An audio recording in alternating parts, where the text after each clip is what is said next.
Orang yang puasanya sukses, setelah Idul Fitri dia jadi orang fitrah, ciri hidupnya cuma satu, yaitu takwa.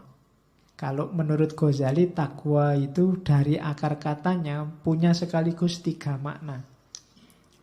Yang pertama takut, haibah, orang takut itu jadinya hati-hati. Yang ketiga taat, yang kedua taat, yang ketiga hatinya suci dari dosa. Jadi orang yang puasa itu nanti setelah puasanya sukses, setelah Idul Fitri, dia harusnya jadi orang yang hati-hati hidupnya, tidak sembrono lagi. Orang yang haibah, takut dosa.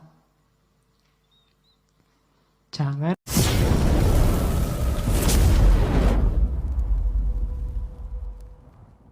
targetnya puasa kayak di ayat itu takwa memang. Orang yang puasanya sukses, setelah Idul Fitri dia jadi orang fitrah, ciri hidupnya cuma satu, yaitu takwa. Kalau menurut Ghazali, takwa itu dari akar katanya punya sekaligus 3 makna. Yang pertama takut, haibah, orang takut itu jadinya hati-hati. Yang ketiga taat, yang kedua taat, yang ketiga hatinya suci dari dosa. Ciri paling gampang, silahkan dilihat sendiri ayatnya, di situ sudah ada. Jadi orang yang puasa itu nanti setelah puasanya sukses, setelah Idul Fitri, dia harusnya jadi orang yang hati-hati hidupnya, tidak sembrono lagi.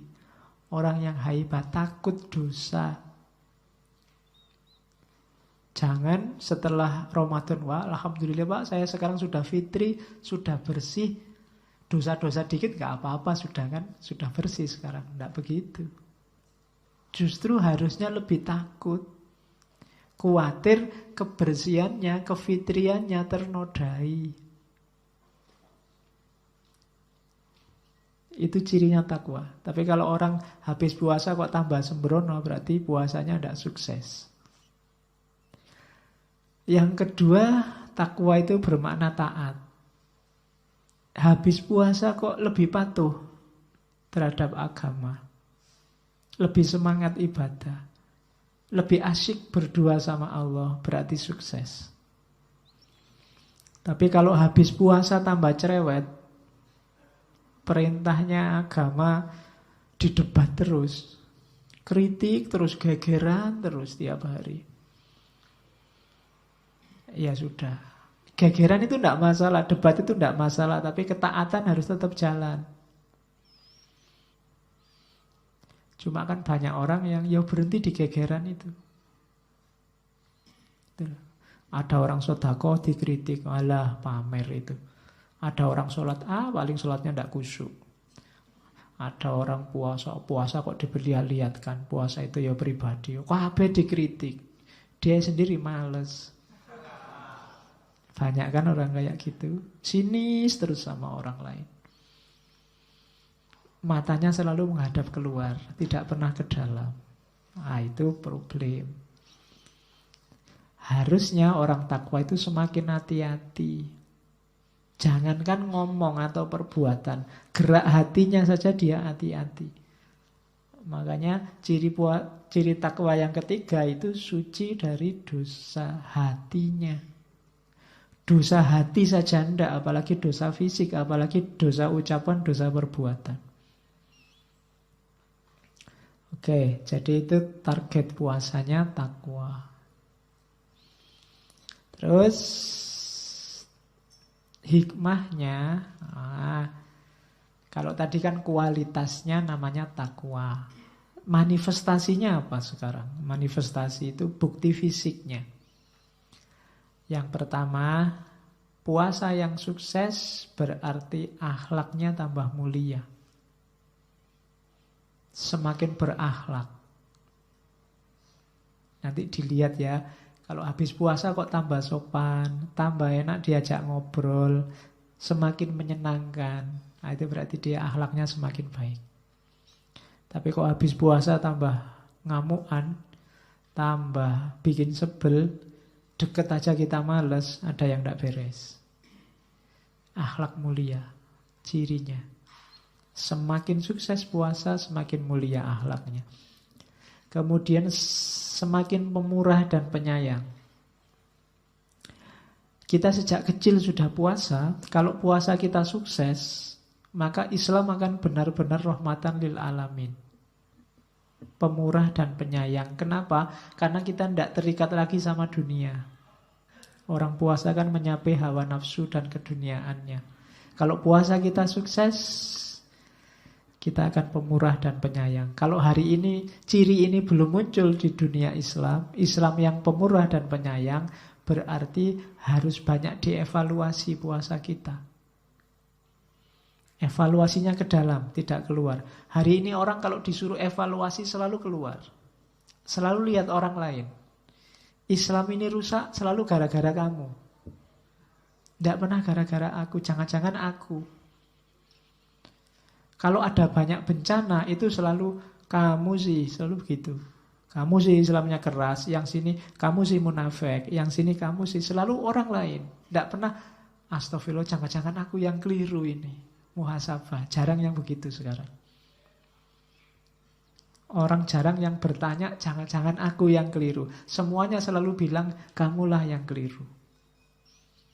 Itu problem kita hari ini. Berarti apa? Ciri yang tidak pemurah dan tidak penyayang. Puasanya nggak sukses. Orang yang puasanya nggak sukses berarti rahasianya tidak terpegang. Rahasianya apa? Dekat sama Allah. Orang yang tidak pemurah dan penyayang berarti belum dekat sama Allah. Terus yang ketiga, watak dan karakter kepatuhannya. Semakin rajin beribadah, itu ciri hikmah yang lain. Selama ini tidak pernah ke masjid, jadi rajin ke masjid. Apalagi pas ada makan-makannya. Selama ini tidak pernah sholat, rajin sholat. Itu ciri ketiga. Yang keempat, melatih syahwat. Orang yang kelihatan tidak banyak ambisi lagi. Hidupnya sampai pada batas kesederhanaan. Secukupnya. Makan secukupnya. Minum secukupnya. Ya kan? Apa-apa pokoknya sampai batas pas. Gak pernah lebih. Itu berarti puasanya sukses. Pingin punya mobil pas. Pingin punya rumah tingkat pas punya. Pingin punya istri cantik pas. Nah ya, maksudnya nggak neko-neko, sesuai kadarnya. Kalau makan butuhnya 1 piring, ya cukup 1 piring. Nggak nambah sampai 3 piring mentang-mentang gratis. Nah, itu namanya bisa menjaga syahwat, menjaga keinginan. Terus biasanya orang yang puasanya sukses, jasmaninya sehat, itu otomatis. Malam ini tidak kita bahas manfaat kesehatannya. Sudah banyak tulisan bahas itu. Rohaninya juga mantap. Menunjukkan orang puasanya sukses. Jasmani sehat, rohani mantap. Ya nanti kita evaluasi. Bukan evaluasi orang lain. Kita evaluasi diri kita sendiri. Kira-kira puasa kita sukses apa enggak? Puasa bikin kita jatuh cinta sama Allah apa enggak? Semakin baik perilaku kita, akhlak kita, semakin pemurah apa enggak? Kita bisa evaluasi ke dalam.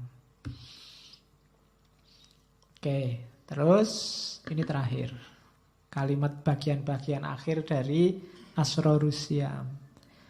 Fa'idzan qad dhahara anna likulli ibadatin zahiron wa batinan wa kisron wa lubban wa likisriha darajatun wa likulli darajatin tabaqatun fa ilaikal khiyarah al-an fi antakna'a bil kisri anil lubabi au tatahayyaza ila ghimari arbabil albab. Katanya Ghazali, faidan kodzoharo. Jadi teranglah sekarang annalikulli ibadatin zohiron wa batinan, bahwa bagi setiap ibadah ada aspek lahir dan aspek batin. Walubban wakishron walubban, dan juga ada kulit, ada isi. Walikisriha darajatun, dan kulitnya ada beberapa tingkatan. Walikulli darajatin tobakotun, dan di setiap tingkatan ada level-levelnya.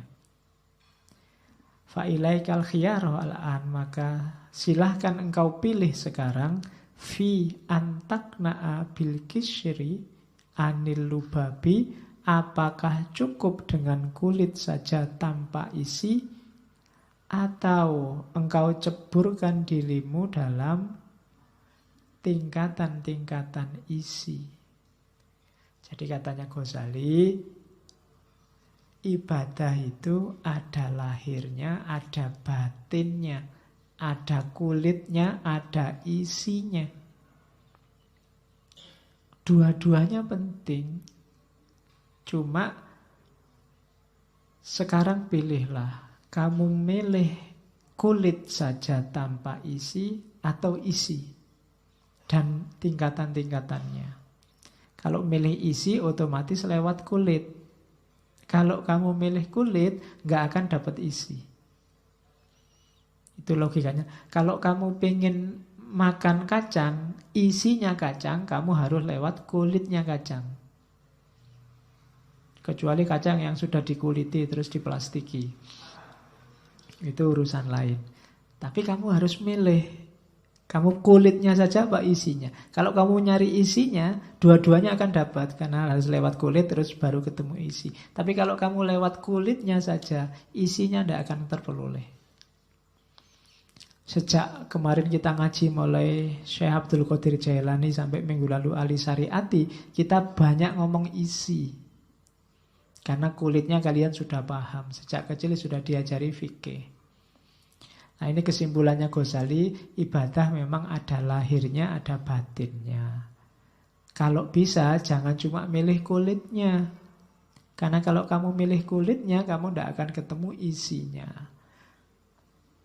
Kejarlah isinya. Lah kulitnya Pak, lu kamu tidak akan bisa ketemu isi kalau nggak lewat kulit.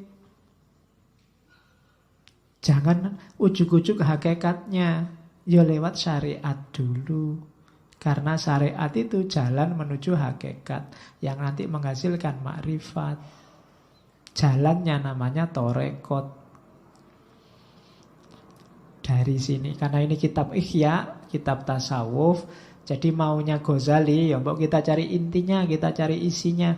Jangan berhenti di kulit.